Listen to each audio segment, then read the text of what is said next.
अस्सलाम वालेकुम स्टूडेंट, क्या हाल चाल है जी। मैं मोहम्मद अहमद नज़ीर। मेरी जान मेरे बेटे, आज जो सबसे important topic, very very very very important topic, बहुत मशहूर ज़माना टॉपिक है, इसका नाम प्रोजेक्टाइल मोशन है मेरी जान।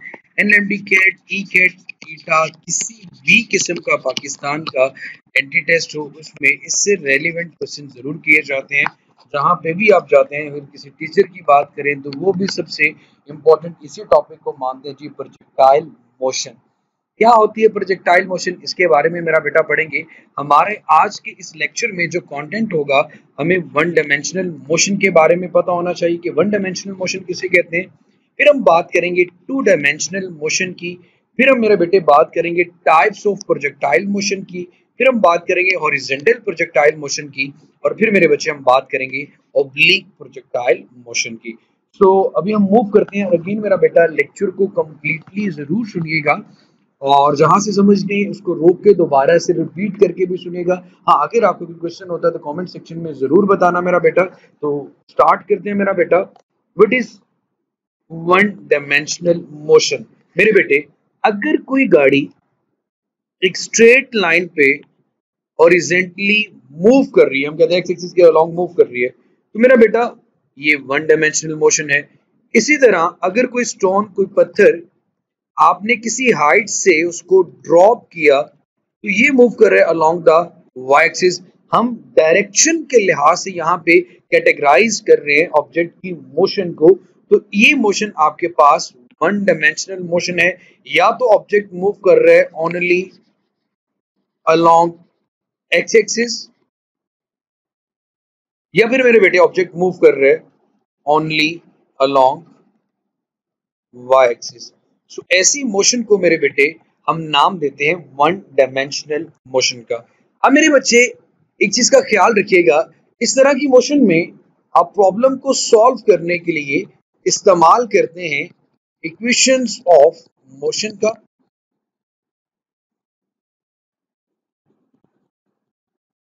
अब मेरे शहजादे, इक्वेशंस ऑफ मोशन आपके पास जैसे कि V F is equal to V I plus के टी है, S is equal to V I T plus 1/2 AT square, या फिर मेरे बेटा आपके पास आ जाती है 2AS is equal to V F square minus V I square.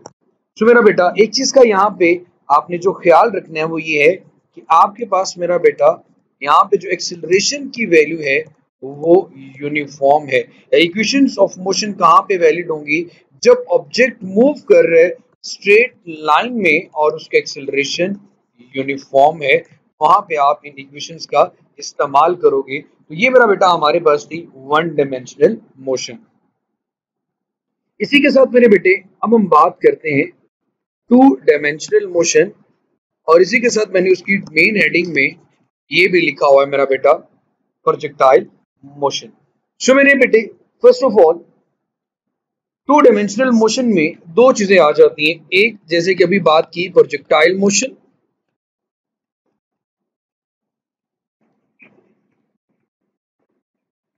और दूसरा मेरे बेटे हमारे पास आ जाएगी सर्कुलर मोशन।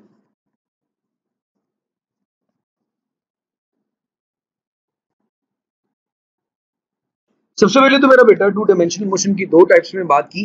डायरेक्शन के लिहाज से हम कैटेगराइज कर रहे हैं।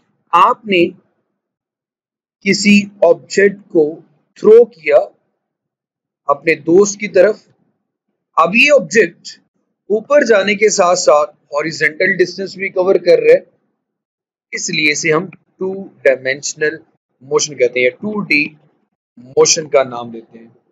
अब मेरे बेटे, एक्चुअली इसी को हम प्रोजेक्टाइल मोशन भी कहेंगे। ऐसी to dimensional motion, to dimensional motion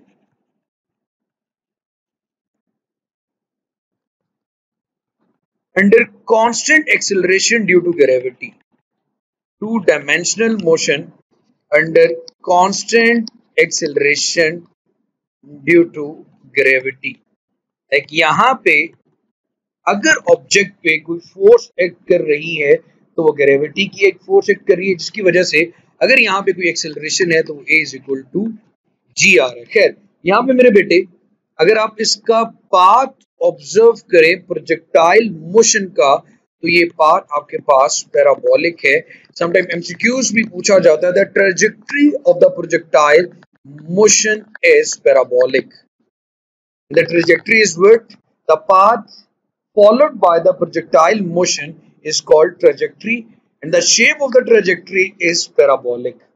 इसी तरह मेरा बेटा टू डायमेंशनल मोशन में आपके पास सर्कुलर मोशन भी आ जाती है जब कोई एक ऑब्जेक्ट एक फिक्स पॉइंट के गिर्द सर्कुलर पाथ में due to centripetal force move कर रहा होता है। उस मोशन को मेरे बेटे हम नाम देते हैं प्रोजेक्टाइल मोशन का। अगर यहाँ पे भी देखो तो यहाँ पे भी दो ही एक्सिस बन रहे हैं, एक्स और Y axis. So motion of a body about a fixed point also a two dimensional motion. Motion of a body about a fixed point, इसको मेरे बेटे हम सर्कुलर मोशन का नाम देते हैं। लेकिन गौर कीजिएगा मेरा बेटा, ये जो टू डायमेंशनल मोशन है, जब किसी ऑब्जेक्ट को आप एक जगह से दूसरी जगह थ्रो करते हो, आप कह रहे हो जी ऊपर जाने के साथ साथ आगे भी जा रहा है, जिसकी वजह से आपने इसको 2D कह दिया।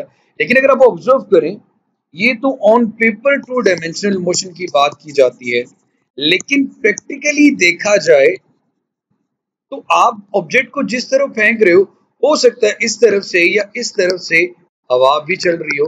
प्रैक्टिकली यही मोशन आपके पास 3D मोशन होती है, जिसे आप डायमेंशनल मोशन कहते हो। लेकिन समय फिलहाल मेरा बेटे ऑन पेपर बात करनी है, जो कि आपके पास मेरा बेटा 2 डायमेंशनल मोशन है। और इसी के साथ मेरे बेटे अब यहाँ पे तो हमने डिफरेंशिएट कर दिया, वन डायमेंशनल मोशन किसे कहते हैं, टू डायमेंशनल मोशन किसे कहते हैं। अब मेरा बेटा हम बुक के अकॉर्डिंग भी रहेंगे और टाइप्स ऑफ प्रोजेक्टाइल मोशन की बात करते हैं। कितनी तरह की प्रोजेक्टाइल मोशन है, टाइप्स ऑफ प्रोजेक्टाइल मोशन। मैं बहुत स्लोली सारी चीजों को लेके चल रहा हूँ। इस पूरे लेक्चर में हम प्रोजेक्टाइल मोशन के बारे में एवरीथिंग क्लियर करने की इंशाल्लाह कोशिश करेंगे। सबसे पहले मेरे बेटे आपके पास आ गया हॉरिजॉन्टल प्रोजेक्टाइल मोशन। अब मेरी जान, हॉरिजॉन्टल प्रोजेक्टाइल मोशन ये है कि जब आप किसी ऑब्जेक्ट को किसी स्पेसिफिक हाइट से जमीन की तरफ थ्रो करते हो, तो ये मोशन आपके पास हॉरिजॉन्टल प्रोजेक्टाइल मोशन है। दूसरी टाइप की तरफ बात करते हैं। आपकी बुक में जो land to land projectile motion या प्रोजेक्शन है, यहां से हिट किया फुटबॉल को, दोबारा उस जगह पे पहुंच गया, ये आपके पास मेरा बेटा कहलाती है ओब्लीक प्रोजेक्टाइल मोशन।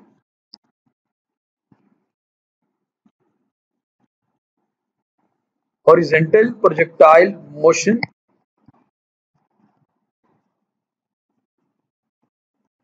और ये मेरे बच्चे हमारे पास आ गई ओब्लीक प्रोजेक्टाइल मोशन। इसी तरह एक तीसरी टाइप भी आ जाती है मेरा बेटा, क्योंकि अपने बुक में ये चीज बिल्कुल नहीं पढ़ी होगी। वो तीसरी टाइप मेरी जान ये है कि अगर आप किसी ऑब्जेक्ट को जमीन से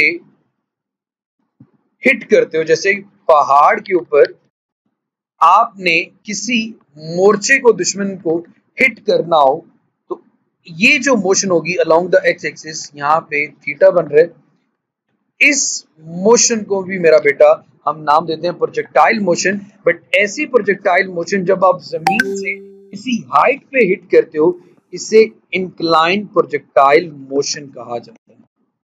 इंक्लाइंड प्रोजेक्टाइल मोशन का नाम देते हैं। तो ये हमारे पास तीन टाइप ऑफ प्रोजेक्टाइल मोशन आ गई, horizontal projectile motion, oblique projectile motion and मेरा बेटा हमारे पास आ गई इंक्लाइंड प्रोजेक्टाइल मोशन। अब मेरे बच्चे हम हॉरिजॉन्टल प्रोजेक्टाइल मोशन से मजीद प्रोजेक्टाइल मोशन को अच्छे से डिस्कस करते हैं।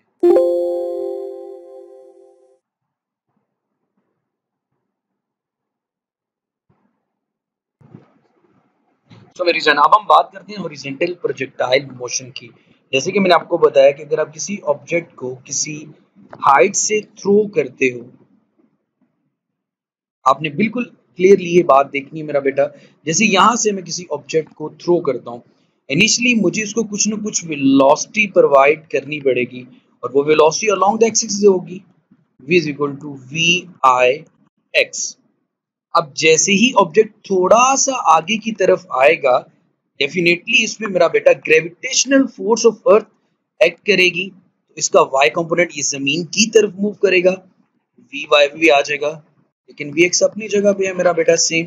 इसी तरह मेरा बेटा ये अपनी ट्रेजेक्ट्री को फॉलो करता हुआ अर्थ की तरफ आएगा।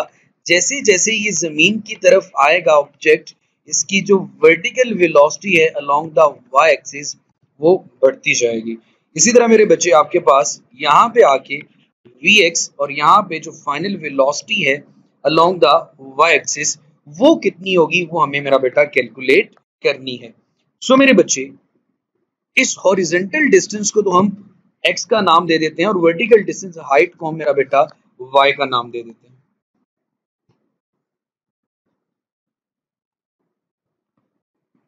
मेरे शहजादे ये हमारा x है और ये हमारे पास मेरा बेटा y एक्सिस है।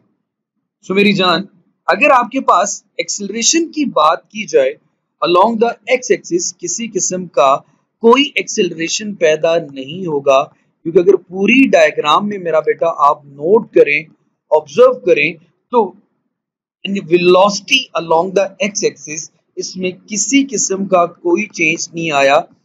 इनिशियल पॉइंट पे भी वी आई एक्स थी, फाइनल पॉइंट पे भी वी आई एक्स है, लेकिन acceleration due to gravity along the Y axis g मौजूद है, क्योंकि ऑब्जेक्ट डाउनवर्ड आ रहा है due to gravitational force of earth. लेकिन इनिशियली देखो, initial velocity along the Y axis तो बिल्कुल मेरा बेटा जीरो थी। अब अगर मुझे ये देखना हो कि इस पॉइंट पे फाइनल वेलोसिटी क्या है, तो मुझे ये भी देखना होगा कि इस पॉइंट पे इसका एक्स कंपोनेंट क्या है, वेलोसिटी का y कंपोनेंट क्या है।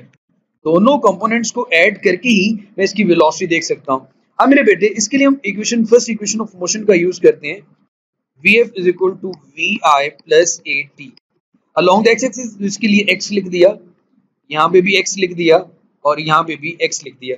अब एक्सीलरेशन, हॉरिजॉन्टल एक्सीलरेशन ax तो आपके पास मेरे बेटे क्या आ जाएगा, जीरो। जब acceleration along the X axis आपके पास मेरा बेटा जीरो आ जाएगा, तो final velocity V F x आपके पास अगेन क्या आ रही है, वी ए एक्स। लाइक ये बात अब यहाँ पे मैं स्टार लगा के प्रूव कर रहा हूं कि यहाँ पे जो वेलोसिटी थी V A x, and point पे भी अलोंग द एक्स एक्सिस जो फाइनल वेलोसिटी है वो वी ए एक्स है, इसलिए हमने लिखा था acceleration along the X axis आपके पास मेरा बेटा जीरो आएगा।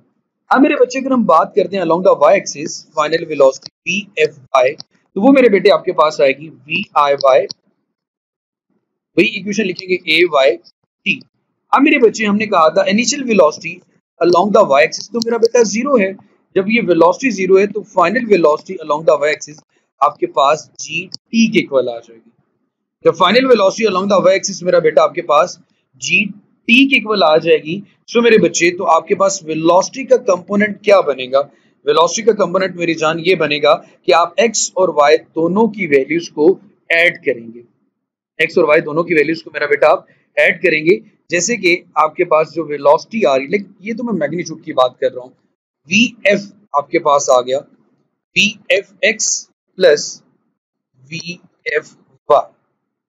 अब वी एफ एक्स आ रही है आपके पास वी आई एक्स और वी एफ वाई आपके पास आ रहा है जी टी। ये आपके आ गया वेक्टोरिकली या वेक्टर की फॉर्म में आपके पास ये वेक्टर वेलोसिटी आ गई, जिसे हम फाइनल वेलोसिटी का नाम देते हैं। अगर इसी का मैग्नीट्यूड निकालना हो तो वी आई एक्स का स्क्वायर प्लस जी टी का स्क्वायर आ जाएगा।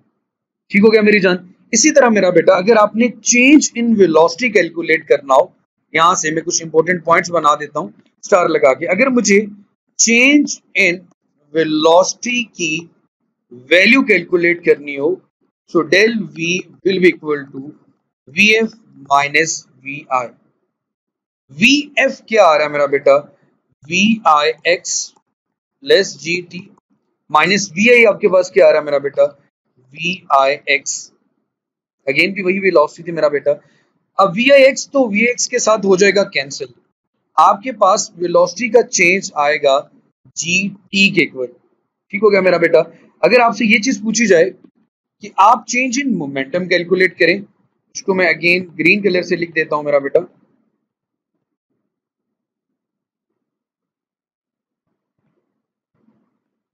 Change in momentum del p, ये हमारे पास क्या होता है, mass into velocity, change in velocity. Mass तो वैसे का वैसे आया, तो चेंज इन वेलोसिटी आपके पास आ गया जीटी। तो हम यहाँ पे मोमेंटम का चेंज भी हॉरिजॉन्टल प्रोजेक्टाइल मोशन में इस तरह इजीली कैलकुलेट कर सकते हैं। इसी तरह मेरा बेटा अगर हमें डिस्टेंसेस की बात करनी हो,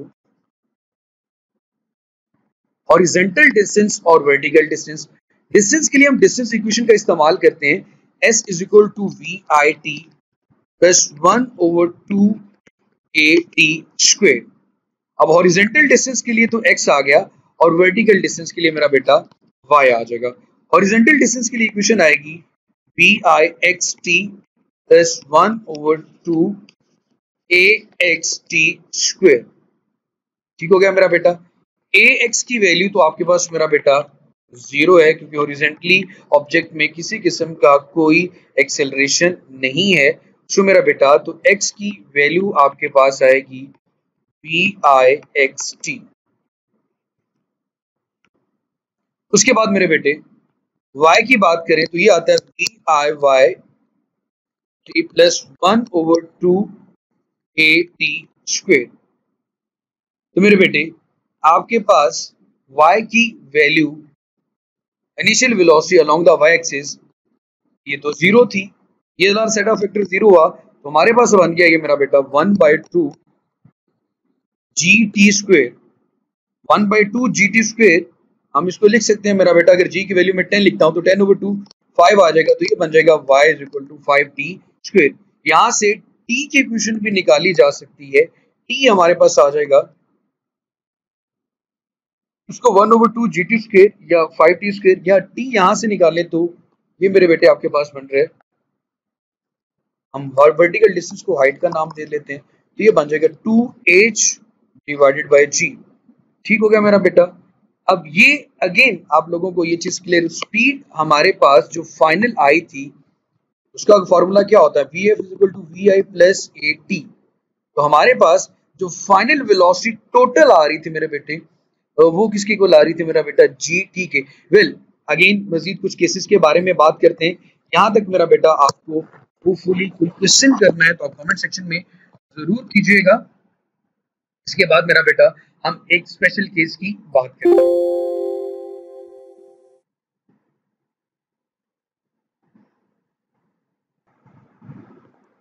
तो मेरी जान, मैं एक्चुअली आपसे बात करना चाह रहा था कि अगर हम प्रोजेक्टाइल मोशन में दो केसेस की बात करते हैं, एक ऑब्जेक्ट को ड्रॉप भी करते हैं और एक ऑब्जेक्ट को थ्रो भी करते हैं, जैसे कि मैं ड्रॉप वर्सेस थ्रो के केस में ये चीज देखते हैं कि कौन सा ऑब्जेक्ट पहले जमीन पे जाता है। मेरे पास ये ऑब्जेक्ट है, यहाँ पे मेरे पास कोई ऑब्जेक्ट है, ठीक हो गया मेरा बेटा। इसकी इनिशियल वेलोसिटी 0 है, लेकिन जब आप किसी ऑब्जेक्ट को थ्रो करते हो मेरी जान, तो उसकी इनिशियल वेलोसिटी 0 नहीं होती, वो इनिशियल वेलोसिटी आपके पास वी आई एक्स की इक्वल आती है। थ्रो करेंगे तो ऑब्जेक्ट इस डायरेक्शन में इस तरह मूव करेगा मेरा बेटा, इसी तरह इनिशियल वेलोसिटी 0 आ गई।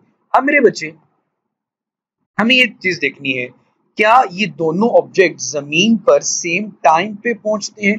तो मेरा बेटा आपके पास इक्वेशन ये है h is equal to V I T plus 1/2 A T square. अब हमें बड़े अच्छे से पता है कि इनिशियल वेलोसिटी तो 0 है, तो ये वाला फैक्टर तो सारा 0 हो गया, ए की जगह पे g यूज करेंगे तो मेरे बेटे ये आपके पास 1/2 जी टी स्क्वेयर आ जाएगा। तो मेरे बेटे यहाँ से जो t की इक्वेशन बनती है 1/2 जी टी स्क्वेयर से, वो आपके पास बनती है √2h डिवाइडेड बाय g। चलिए जिसका टाइम तो ये आ गया, इसकी बात करते हैं। जब ऑब्जेक्ट को थ्रो करेंगे तो इक्वेशन अगेन वही V I T plus 1/2 A T square, लेकिन हम यहाँ पे y एक्सिस की बात कर रहे हैं V I Y, initial velocity along the y axis इसकी भी 0 होती है, ए वाई की जगह पे g आ जाएगा 1/2 जी टी स्क्वेयर। तो यहाँ पे भी जो टाइम की इक्वेशन बन रही है वो बिल्कुल सेम बन रही है √2h over g। It means कि ऑब्जेक्ट को वर्टिकली ड्रॉप करें या उसको थ्रो करें तो t1 दोनों सेम टाइम पे पहुंच रहे हैं, लेकिन सवाल ये है कि किसकी स्पीड ज्यादा होगी और किसकी स्पीड कम होगी। तो स्पीड का फैक्टर देख लेते हैं मेरा बेटा, इसको मैं दोनों के लिए दरमियान में मार्जिन भी ड्रॉ कर लेता हूँ। कलर भी यूज ब्लैक कर लेते हैं। स्पीड मेरा बेटा जैसे प्रीवियस स्लाइड में कह रहा था, फॉर्मूला होता है V F is equal to V I plus A T. तो स्पीड आपके पास यहाँ पे तो इनिशियल वेलोसिटी 0 है, तो जी टी के इक्वल आ रही है जब आपने ऑब्जेक्ट को ड्रॉप किया। लेकिन जब आप ऑब्जेक्ट को थ्रो करते हो तो अब मेरे बच्चे जो स्पीड आ रही है आपके पास वो आ रही है V F is equal to, अभी हमने पढ़ा था मेरा बेटा, वी एफ एक्स का स्क्वायर प्लस जी टी का स्क्वायर। तो आप ये खुद अंदाजा लगा सकते हैं कि इसमें दो कंपोनेंट आ रहे हैं और इसमें सिर्फ एक कंपोनेंट आ रहा है। इट मींस जब थ्रो करोगे तो इसकी स्पीड ज्यादा होगी, v2 ग्रेटर देन आएगा v1 से, क्योंकि इसमें दो कंपोनेंट आ रहे हैं और इसमें सिर्फ एक कंपोनेंट आ रहा है। ठीक हो गया मेरा बेटा। ये कुछ स्पेशल केसेस थे मेरी जान आपके पास हॉरिजॉन्टल प्रोजेक्टाइल मोशन में। आगे मेरा बेटा हम बात करते हैं